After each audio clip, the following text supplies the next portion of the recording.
I am Dr. A.N. Sriram, basically a medical entomologist, and currently I am heading the unit of vector biology and control, and I also head the human resource department.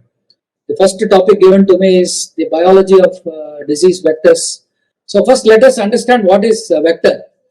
So vector in Latin known as vehicle means vehicle or carrier, something which carries an object from one place to another. So biologically, we define it as an insect that transmits a pathogen. It could be a parasite, it could be a virus from one host to another. Like in physics, a vector has both the magnitude and direction. So likewise, the vector in the field of medical entomology or public health entomology also has a direction. Here the direction is towards the host for taking the blood. So the vectors are essentially living organisms that can transmit pathogens. When they go for feeding, they pick up the parasite or virus and also transmit the virus or the pathogen during the act of the blood meal, and thus transmission of the pathogens takes place. So globally, around 3,578 mosquito species have been recorded, of which Anopheles is 493. Of which 72 are the vectors, of which 48 are important vectors. This is global scenario. And Culex is a dominant species which has around 3085 species, and then Aedes 1262. Now coming to the Indian scenario, we have around 393 and it is now updated slightly above 400. Anopheles is 61 and we have 38 anopheline vectors, of which 31 are important vectors in different geographical areas of India, and 156 Culex species and 176 Aedes species. Now, if you see this graph, the take-home message, if you see the red bar graphs and compare it with the graphs with the bars on the yellow and the golden color, you see that 50% of the global burden of major vector-borne diseases is due to the mosquito-borne. They are all malaria, dengue, lymphatic filariasis, chikungunya, Zika, yellow fever, Japanese encephalitis, West Nile. So almost 50% of the burden is due to mosquitoes. Therefore, understanding mosquitoes and the biology becomes more important. Now, this shows the overall malaria and lymphatic filariasis in the country has come down to a larger extent. But on the other hand, dengue and chikungunya and other arboviral infections in the days to come are bound to increase. Now this shows Anopheles, which is the vector for malaria. In India, we have 6 primary vectors: Bimai, Culcibasis, Fluatlis, Minimus, Stephensii, and Sandicus, and the secondary vectors are Jaipuriensis, Anularis, Philippinensis, Aconitus, Varuna. Besides, we have other mosquitoes in different countries like Anopheles gambiae, Finestus, which also transmit along with malaria, the filaria also. Then Culex cucufaciatus exclusively transmits lymphatic filariasis, and Japanese encephalitis is transmitted by Vishnui group of mosquitoes: Trichorhinus, Vishnui, Pseudovishnui, Biactinorhynchus, Epidesmus, Fuscocephala, Gelidus, and West Nile virus by Pipiens and Culex tarsalis, and St. Louis encephalitis by Culex pipiens. And Aedes aegypti and albopictus are the known vectors for dengue, chikungunya, and of late Zika. Yellow fever we don't have, but it is transmitted by Aedes aegypti. Albopictus transmits West Nile virus, and there is another interesting form of filarial parasite, Wuchereria bancrofti, diurnally subperiodic Wuchereria bancrofti, which is endemic to the non-covering group of islands and the Andaman and Nicobar Islands, where the day-biting mosquitoes, Aedes nevius, is the vector, and we have similar type of parasites in the Southeast Asian countries and Polynesian islands, where Aedes polynesioensis and Aedes samoanus are the vectors. And Brugian filariasis is transmitted by Mansonia annulifera, Indiana, and uniformis. And we have certain mansonoids also incriminated for transmitting JE virus like annulifera, Indiana, and uniformis. In the Indian context, we have 3 important genera of medical importance, which is Culex, Anopheles, and Aedes. Now, first, let us overall see the potential breeding habitat. The standing waters such as Thais, the bird baths, plant pots, storm drains, and neglected unchlorinated swimming pools, natural breeding habitats like temporary flooded areas, tidal or freshwater wetlands, marshy lands, and wherever seasonal standing water, and permanent water bodies such as lakes, stream pools, shallow areas with vegetation on the sides and emerging vegetation on the water body and flowing water bodies. They are all potential breeding habitats for mosquitoes for one species or the other. Now, these are the pictorial depiction of breeding habitats of Culex fungifasciatus. Basically, Culex fungifasciatus prefers to breed in polluted waters like cesspits, blocked water bodies, open drains, and blocked drains, where human sewage water gets collected and they get to breed in this. But now, over a period of time, such type of habitats are not there actually because of the development of economy of the people, and sanitation has taken place over a period of time. Now we don't see blocked drains; they are all underground drainages.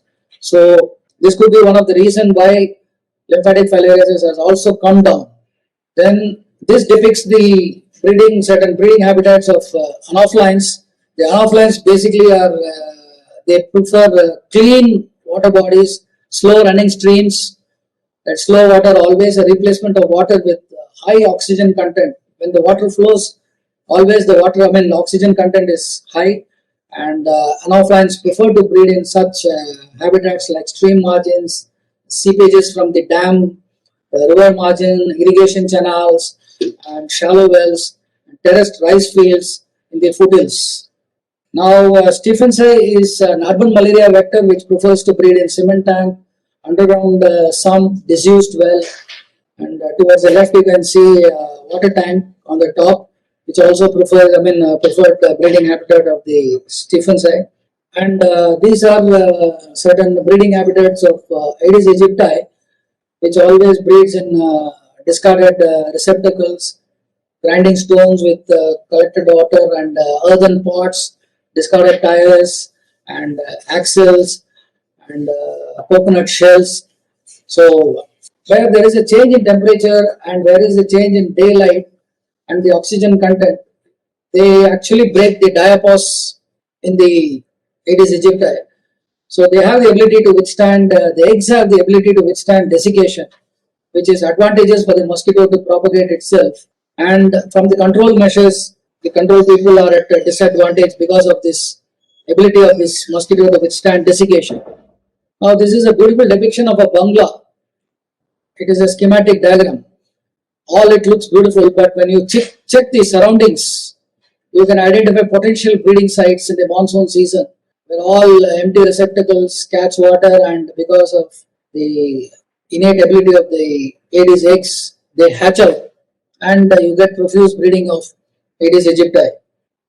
So on the other hand, we have vectors of Japanese encephalitis, which prefer to breed in paddy fields, which are sunlight and contain vegetation.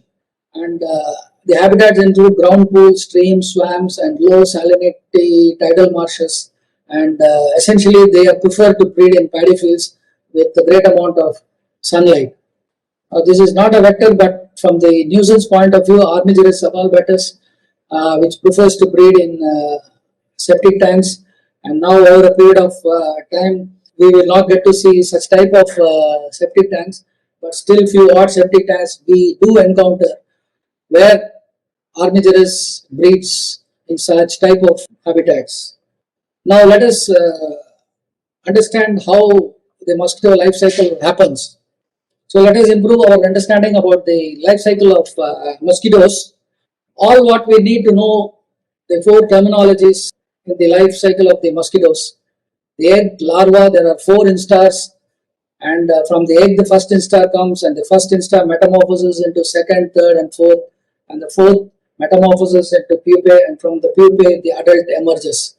So the metamorphosis in the mosquitoes is complete, where we have all the 4 stages: egg, larva, pupa, and adult. So therefore it is called as holometabolic or complete metamorphosis. Now let us understand it one step further. Egg, which is laid in or near the water, hatches to become larvae. The larvae is an immature form that lives in water, breathes on the surface, eats microorganisms which are available in the water bodies, and it has to molt 4 times to grow. The mosquito larvae, commonly called as wigglers or wrigglers, they live in the water body for about 7 to 14 days, depending on the temperature and depending upon species. So the instar is called as the phase between the two periods of molting is called the instar. So we observe the fourth instar, which is also called the wiggler, which when we do larval surveys, we see different instar, but the fourth instar's movement strikes us. So that is called the wriggling movement or the wiggler. So the pupa is the last immature stage before emerging as an adult. It is a non-feeding stage. It's also known as tumblers. The adult is the flying insect. So the length of each stage depends upon the species and depends upon the local environmental conditions and the ambient temperature. So the mosquito life cycle is essentially from adult to egg, or you may take it as from egg to adult. So the adult female mosquito lays eggs in or near the water.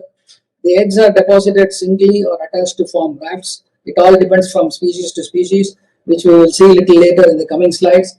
The mosquito vectors of dengue, chikungunya, and Zika, that is basically Aedes aegypti, prefers to lay eggs in small containers like flower pots and water containers. Most of the eggs hatch within 24 to 48 hours after becoming moist, but some can also persist for weeks or months through the dry periods. Now, first let us understand the life cycle of Culex mosquito.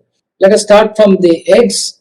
The eggs are actually laid in rafts of about 300 eggs held together through sticky substance for floating along the surface of the water, and they also help in the buoyancy, and they prevent from sinking, and they actually float. Eggs are laid in the night, lay egg in rafts, and every third night during its lifespan, a Culex mosquito lays eggs. The eggs are initially white in color, it becomes brownish, and then it becomes dark after completely absorbing the oxygen. So they contain air bubbles trapped in between. So this also additionally provides buoyancy and helps in floating. So they hatch after 24 to 48 hours into free swimming larvae. So the larvae are the first free swimming stages. The larvae actually in the Culex lies at an angle to the surface of the water in its resting position. The body is elongated and somewhat cylindrical, and it is divided into head, thorax, and abdomen. And the thorax is striking when we see the larvae in the water body. And then comes the pupa. The pupa is essentially a coma shaped. It has cephalothorax. The abdomen is long, 9-segmented, bears a pair of paddles and a pair of tracheal gills. So pupa metamorphoses into adult after a short free swimming life.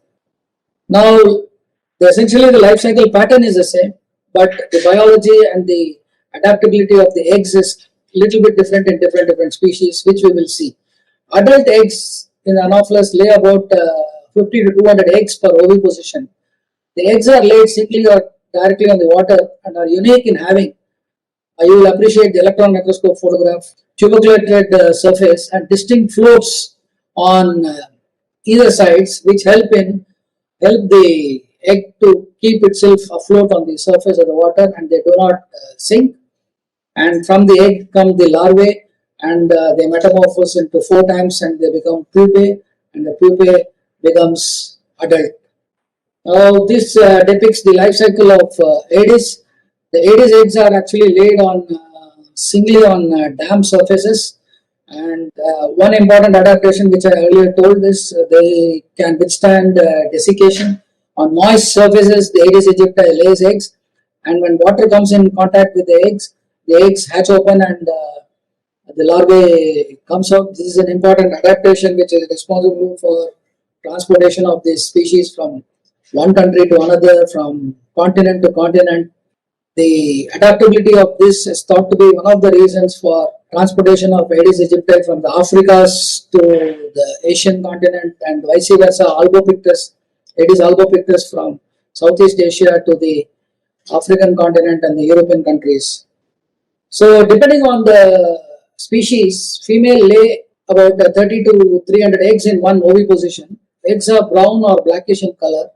In many culisines, they are elongate or ovoid. in shape, but eggs of Mansonia are drawn out into a terminal filament. In the anopheline, eggs are usually boat shaped. In the eggs, most anophelines, the exochorion is expanded on either side to form a pair of floats in the anophelines, as we saw it earlier. So now quickly we recap based on the differentiation of the eggs. The anophelous eggs has an extension of exochorion on either side, and therefore they look like boat shaped and possess lateral floats. Aedes eggs are cigar shaped, no lateral floats, hence they can sing. They are laid singly. And Culex eggs cigar shaped but laid in rafts shaped in a cluster with no lateral floats. So these differences actually differentiate between the three species. And now come to Mansonia eggs. Actually, they are laid in a sticky mass that is glued to the underside of the floating plant. And because the biology is such that the larvae have the siphon which is pointed, and they penetrate the bulbous structure of Eichhornia water hyacinth, and they absorb oxygen from the bulbous structure. So these are the differential characters between the genus Anopheles, Culex, Aedes and Mansonia based on the egg. So based on the shape, we will see Anopheles it is boat shaped, Culex it is elongate, Aedes it is ovoid, and Mansonia it is drawn out into terminal filament. So how are they laid? Laid singly on water surface, and in Culex they are laid vertically in several rows held together by surface tension to form egg grafts which floats on the water. And Aedes it is laid singly deposited on the damp surface, and Mansonia it is deposited as sticky mass glued to the underside of floating vegetation. And floats, actually they are present only in the Anopheles. In the other three species they are not present. Desiccation, only Aedes can withstand desiccation, whereas the other species cannot withstand, other genera cannot withstand desiccation. So the biology, the mosquito larvae actually are distinguished from most of the other aquatic insects by being legless and having a very prominent bulbous thorax that is actually wider than both the head and the abdomen. There are actually 4 active larval instars. They are recognized by their size. The first instar measures to about 1 millimeter in length. It is well grown. In fourth instar, which measures to about 8 to 10 millimeter in length. The mosquito larvae have a well-developed head bearing a pair of antennae which are sensory and a pair of compound eyes. And the larvae also have prominent mouth brushes in most of the species, and they serve to sweep water, which helps in filter feeding, and minute food particles are taken into the mouth. The thorax is roundish and unbranched, which is usually long and conspicuous. The 10-segmented abdomen has 9 visible segments, most of them are unbranched or presence of branched hairs. Here actually what I wanted to emphasize is the anopheline larvae do not have a siphon, whereas the Culex larvae have a siphon. In the Toxorhynchites and the Culicinae and Mansonia, the siphon is actually modified into a heavily sclerotized tube, and which is basically adapted for taking oxygen from respiration from roots or stems of the aquatic plants. So now let us understand the differential characters based on the larval stage. Based on the position, the Anopheles lie parallel to the surface, Culex lie at an angle from the water surface, Aedes also at an angle from the surface. Mansonia insert their specialized siphon into the aquatic plants and remain submerged, as they did not come to the surface for oxygen, because they get their oxygen from the bulbous structure root, which are present in the roots of aquatic plants. The siphon is present in the Mansonia, whereas it is not present in the other 3 species. The presence of palmate hairs is present in the Anopheles, whereas in the other 3 genera it is not present. And the tergal plates are present in the Anopheles, whereas the other genera it is not present. Pupae also are aquatic, and the larvae have a single respiratory siphon tube for breathing. But however, the pupae have 2 siphon tubes that are located on the back of the head. So these are called as respiratory trumpets. Actually, pupae is non-feeding stage, and they go through a molting phase within 24 hours. And inside the pupal case, their morphology changes, and when the mosquito is ready, they split open and emerges. Once the metamorphosis is complete, the pupa will go to the surface of the water, and the back of its casing will split, and an adult mosquito will emerge. So this is the differential characters based on the pupal stage. So in Anopheles, actually the pupae, the breathing trumpets are short and broad, whereas in Culex it is narrow and more cylindrical and prominent in both Culex and Aedes. In Mansonia, it is modified so as to enable them to pierce the aquatic plants. So this is a depiction of the Culex and Anopheles. You will be able to appreciate the respiratory trumpets, which are 2 in number, which are prominent in the Culex, but in the Anophelan larvae it is less prominent. So at the end of the pupal life, the skin or the cuticle of the pupa splits along the mid-dorsal line, therefore making easy for the adult to come out. So the newly emerged adult rests on the surface of the water for a short time so that it has to dry itself and all its body parts to harden and the hemosyl flows across the body. So the wings of the newly emerged imago are dried and spread out and flies off to lead an independent aerial life. So then comes blood feeding and mating, which happens but not immediately after emergence. Let us see their behavior after it becomes adult. So these are the main 4 behavior. One is mating, oviposition, then it has to seek host, and either it has to seek host for blood meal or it has to sugar feed. So these are the main 4 behaviors. Actually, the female mosquitoes feed on animals and humans. They are attracted by the body odors, the carbon dioxide which is emanated from the body surface and the heat emitted from the skin of the human or animals. Some species actually prefer biting at certain hours, particularly at dusk and dawn or in the midnight. Feeding usually actually takes place in the night time, but there is also daytime biting which also occurs. It depends from species to species. Some prefer to feed in the forest. Some prefer to feed inside the house, and some prefer feed outside the house. So this all depends from species to species, but this is overall how they behave. Now let us see how mosquitoes find us actually. The mosquitoes are actually very intelligent creatures, Mosquitoes can observe movement. When we move our hands or legs, they can actually visualize it. They can observe a movement and use it to find a host. The infrared light generated by your body, the heat attracts the mosquito, and then the carbon dioxide from our breath and the lactic acid from our sweat also helps mosquito to zero in on the surface of our bodies. So this actually is a diagrammatic depiction how a mosquito sources its blood meal.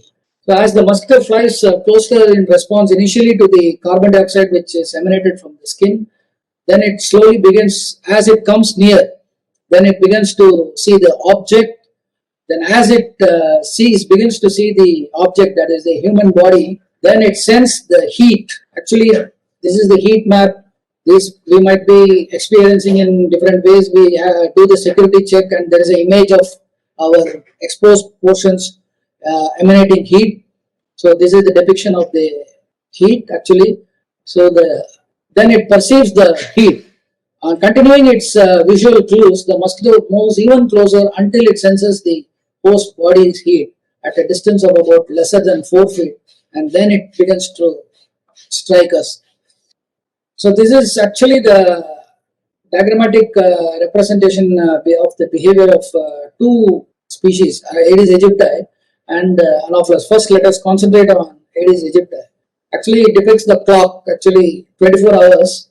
If you see right 12 noon, between 12 to 15, the adult Aedes aegypti will be resting indoors and outdoors. Then if you come to 3 o'clock in the afternoon, between 16 to 18, in the evening time, oviposition, blood feeding, sugar feeding, copulating, mating, everything takes place.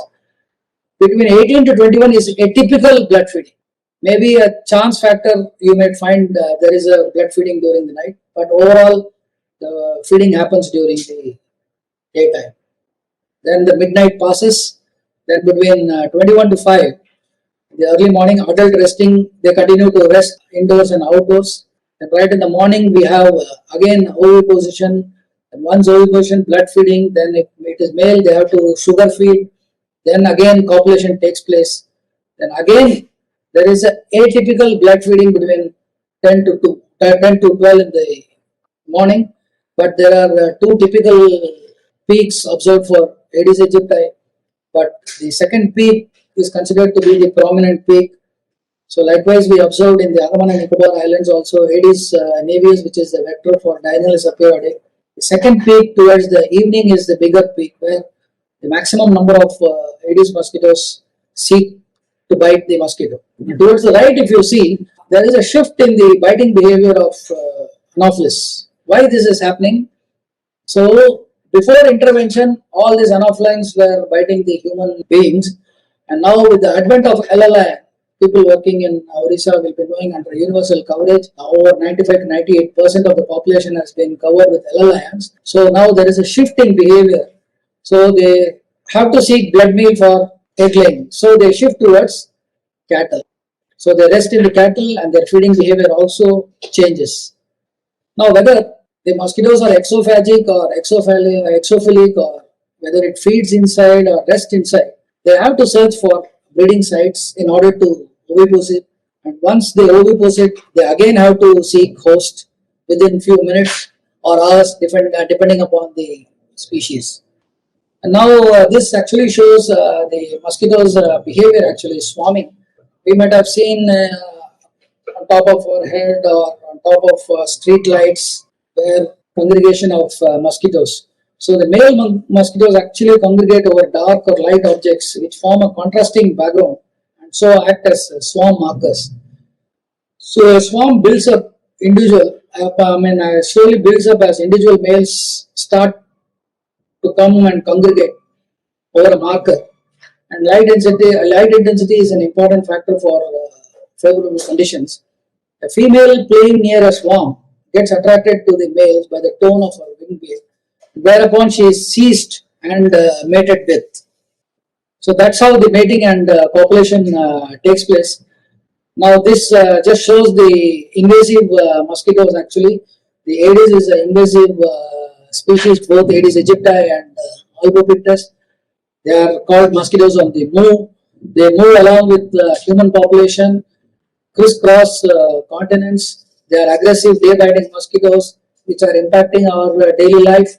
Over a period of time, albopictus is now invading the urban areas and they are competing with the ecological niches where Aedes aegypti used to breed.